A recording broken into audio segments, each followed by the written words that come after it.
Hello guys welcome back to my another video र आज तपाईँहरूलाई म विन्डोजमा कुनै पनि सफ्टवेयरको प्रयोग नगरेर कमान्ड लाइनको थ्रु कुनै पनि पेन ड्राइभ बुटेबल कसरी गराउने त्यो सिकाउन गइरहेको छु।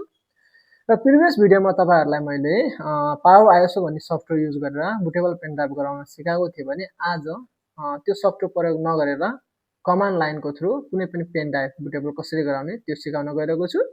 र आज मैले बनाउने बुटेबल पेन ड्राइभ भनेको यो पेन ड्राइभ रहेको छ। मैले आज यो पेन ड्राइभलाई मैले विन्डोज 7 को अल इन वान बुटेबल गराउँछु।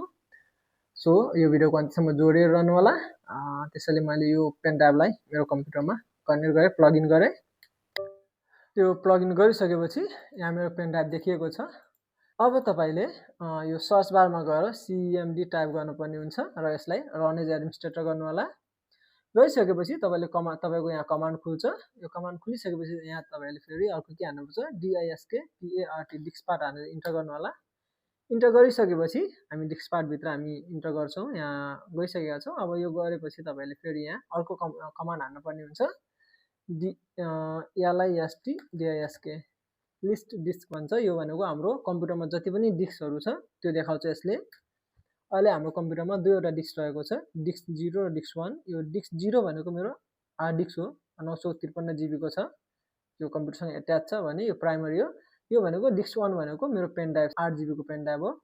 अब यति गरिसकेपछि तपाईले SELECTDS1 हान्नुपर्छ। हो, तपाईले के गर्नुपर्छ, जहिले नि यो सिलेक्ट डिस्क 1 मैले किन हाने भन्दा मेरो पेन ड्राइभ यो डिस्क 1 हो। तपाईले 0 हान्नुभयो भने तपाईको हार्ड डिस्क सिलेक्ट हुन्छ र पछि हामीले डाटा इरेज गर्दाखेरि तपाईको हार्ड डिस्कमा भएको जान्छ र तपाईको सिस्टम जाने सम्भावना हुन्छ, तपाईको डाटा जाने सम्भावना हुन्छ। सो जहिले नि यो डिस्क सिलेक्ट गर्दाखेरि राम्रोसँग विचार पुर्याएर तपाईको जुन USB डिभाइस छ, जुन छ नि पेन ड्राइभ छ, त्यो डिस्क कतिमा पर्छ त्यो तपाईले ख्याल गर्नुपर्ने हुन्छ। मेरो यहाँ डिस्क 1 हो, सो मैले यहाँ सिलेक्ट डिस्क 1 गर्छु र इन्टर गर्छु। इन्टर गरिसकेपछि now 1 is now the selected disk. अब हामीले सिलेक्ट गरिसकेपछि यसलाई हामीले के गर्नुपर्छ, फेरि अर्को कोड हानेर CLEAN क्लिन हान्नुपर्छ र यसलाई इन्टर गर्नुपर्छ।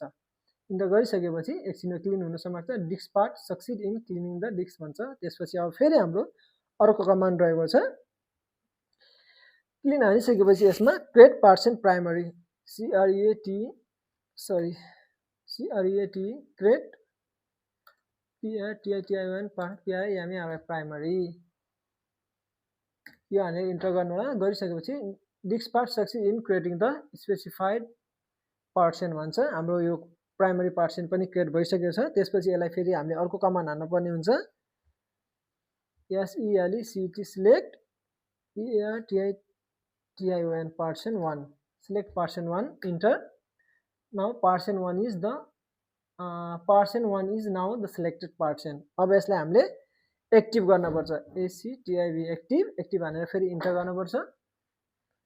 इन्टर गरिसकेपछि अब यसलाई हामीले फर्मेट गर्नुपर्छ, FORMAT format EFS equals to NTFS UICK quick enter गर्नु होला। इन्टर गरिसकेपछि यो फर्मेट हुँदैछ।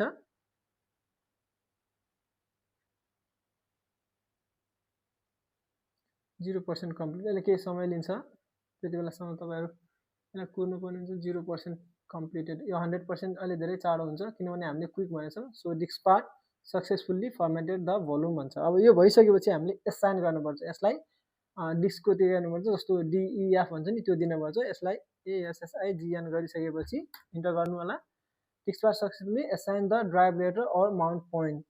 अब यति भइसकेपछि तपाईले यसलाई के गर्नु होला, EXIT हानेर यो बन्द गरिदिनु। बन्द गरिसकेपछि तपाईको यो बुटेबल सब भइसकेको छ। अब यसमा हामीले के गर्नुपर्छ, यो सबै हाम्रो भइसकेको छ रेडी। अब यसमा हाम्रो आइएसओ इमेज जुन छ नि अस्ति हामीले डाउनलोड गरेको त्यो हाल्नुपर्छ। त्यसको लागि मसँग अलरेडी विन्डोज 7 को छ, तपाईले यो नेटबाट डाउनलोड गर्न सक्नुहुन्छ। र यसलाई मैले राइट क्लिक गरेर एक्सट्र्याक्ट फाइल जुन छ नि यसलाई मैले यो USB ड्राइभ एफमा गर्न पनि सक्छु यतिकै।